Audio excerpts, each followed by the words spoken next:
Hi guys, I just wanted to do a quick video and welcome you to the group.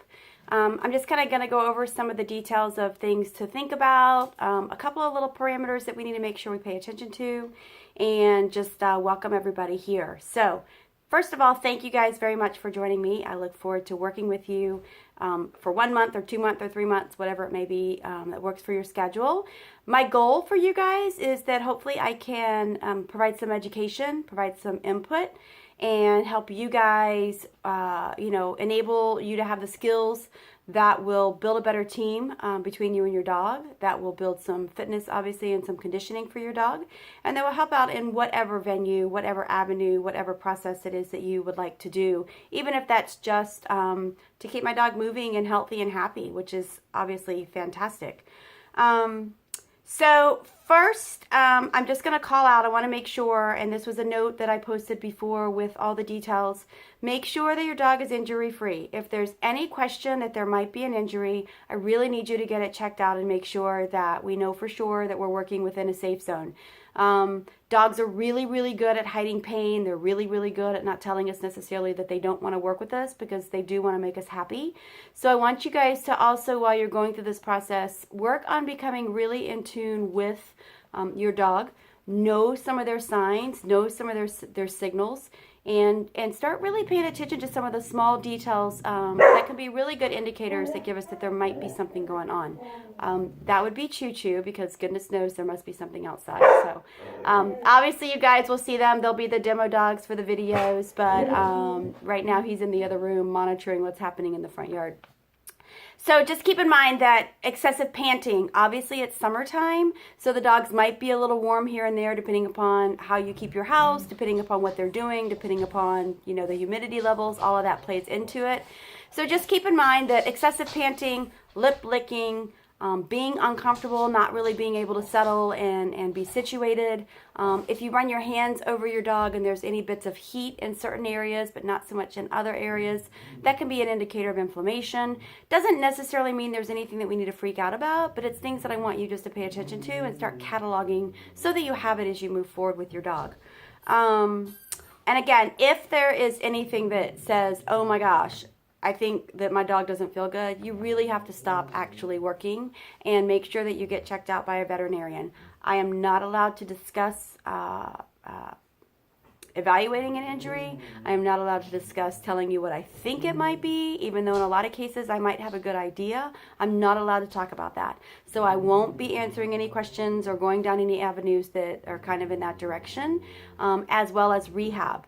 If your dog has an injury and needs to go to rehab, that's perfectly fine protocol, and once you're released from rehab is when you move into the fitness and conditioning stage. So just keep that in mind as you move through the process and for future knowledge as well. Second, before you guys work with your dogs, I want to make sure that you do allow them a chance to warm up.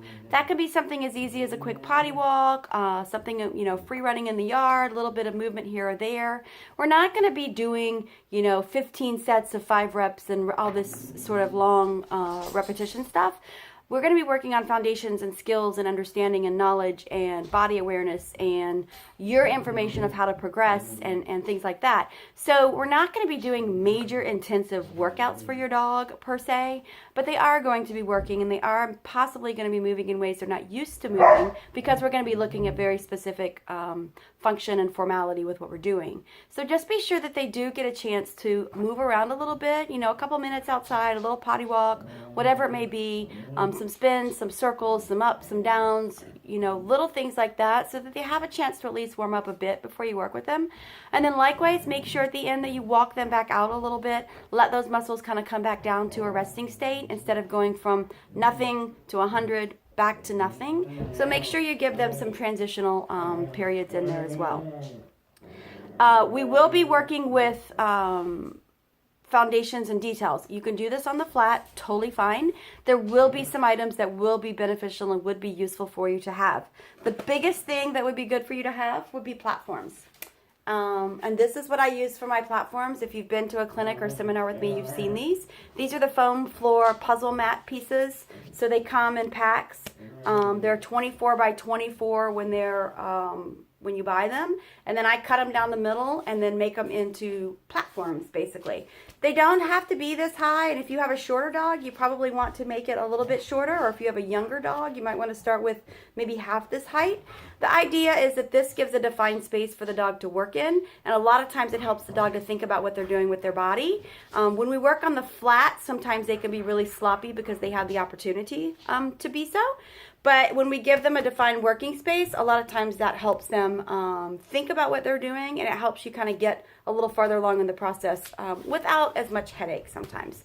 So if you don't have these, you don't have to get these. They're easily purchased anywhere. Ollie's, someone said Aldi's has them, Lowe's, Home Depot, kids stores. They're usually used for kids stores or garage floor matting. There's a lot of different uses for them, but anything will work. Maybe you've got a couple of old pots and pans. Maybe you've got, some old platforms from Obedience, or some old books. Someone that I know uses phone books.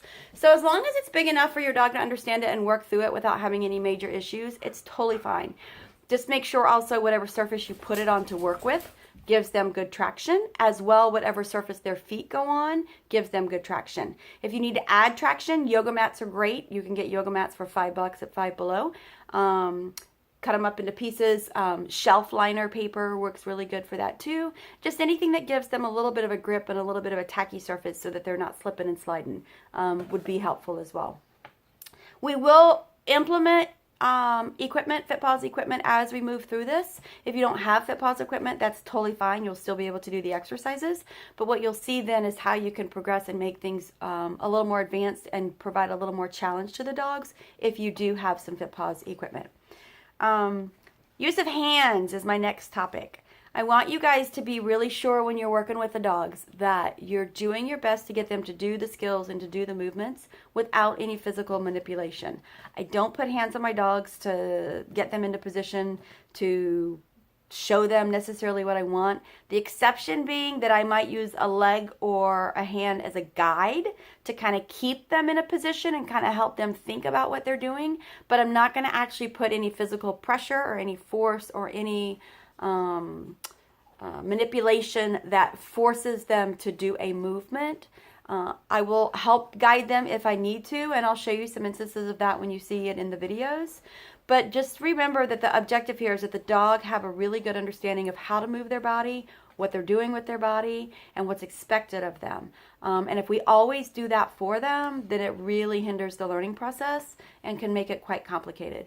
If you guys get to a point where you're trying to work on a skill and it's just not going well, and you're frustrated and the dog's frustrated and nobody understands what's happening, just take a little break. It's totally fine. Do something they understand, play a little game, something fun, then come back to it a little bit later with a new plan, with a new idea. Think about the skills and the tools that your dogs already know and see how you can pull that into helping them understand where we want to go with some of this.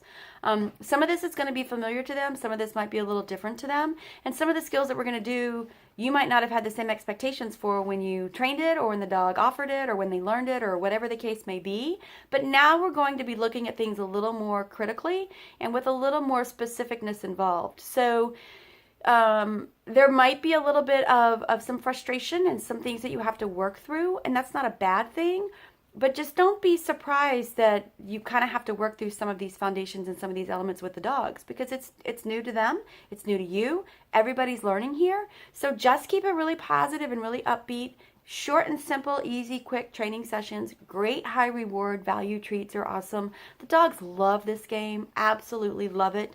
When they come over, this is my studio, as you can see. When the dogs come over here, I mean, I have to turn them loose at the door. I open the door for them to come in, and the dogs are just, pitching a fit because they know what happens in here. It's fun. It's good. They enjoy it. Lots of good rewards. Lots of good interaction with mom and dad or whomever may be working with them. They absolutely love it. So you're going to get there, but just don't be surprised if we have to tweak some of the things that your dog might know into something that's a little bit more of a functional aspect for what we're trying to get them to work on here for the fitness and conditioning skills. Puppies and young dogs. I know some of you guys have younger dogs. I don't think there's any super baby puppies here. There may be some that get added into the mix as we move along. You never know. But anybody with dogs that don't have a confirmation of growth plate closure, I want you just to keep in mind that these skills are perfectly fine to work with your dogs, Progression to equipment would be more limited and more minimal in some cases. We really want those growth plates to close before we start doing any high repetitions or any major concussive work with the dogs so that we don't damage that aspect. We need those growth plates closed so that we can then develop the tissue and the muscle surrounding them so that we keep them as injury-free, hopefully, as possible. We don't add any aggravation to any instances. So just keep that in mind. As I said, I'm not going to do 25 reps of this skill. That's not really what this program will be about. But just keep that in mind in general when you're working with puppies who may or may not have growth plates closed until you know for sure via confirmation of x-rays. Just make sure that you're keeping things in check. Not a ton of repetitions. Introduction, application, work, function, absolutely that's fine. But we're not going to be drill working. More for understanding and body awareness and exposure is what we would be looking for from the puppies. Remember what your goals are. I talked about this a little bit. Be realistic about what we're asking of the dogs. If we need to step back, take a step back. It's totally fine. This information in these groups will stay up here for several months. So if you need to come back and work through stuff, that's totally fine. This is a work at your own pace. By no means do I expect everybody to nail everything. Some of you guys are going to breeze through this because you've got a little more foundation. Some of you, this is going to be a little new. And some of this will be mid-range for some of you guys. Totally fine. Work it at your own pace. The information will be here. And come back to it when you can and when it works so that everybody's successful. I actually have to go out of town on a super crazy work trip tomorrow. So I've got most of the videos ready, but not quite 100% ready for you guys yet. So this is your intro. Start thinking about things you can use for platforms. Start thinking about where your workspace will be. Start thinking about the skills that you have with your dog. And then over the course of the next 2 to 3 days, by the weekend, I will have the videos posted as well as the written notes. I'm going to detail to you the form that you're looking for so that when you're working, if there's something a little off, you'll have an idea that it's off and have a chance to ask questions about it or move to make the dog more successful to where we want them to be. So you'll get some written notes as well as a visual. Plus, it helps, I think, in the learning process because everybody learns a little differently. So that'll give you some avenues for learning that will be, I think, really beneficial. So I know this was long. It's a little longer than I thought it was going to be. So hopefully you've stuck with me. If you can please like this comment on the Facebook page, then I'll know that you've watched it and I'll know that we're all on the same page and ready to move forward. And then as things are posted, you should get notifications. If you have any questions about anything, this is your forum to ask. Some of you guys have done some of this with me, so if you have any feedback from your experiences, feel free to chime in. I will add in as well. And we're going to make this a really, really fun summer and give you guys some education and information to help your dogs. So I look forward to it. Again, thank you guys all for being here, and I will see you soon.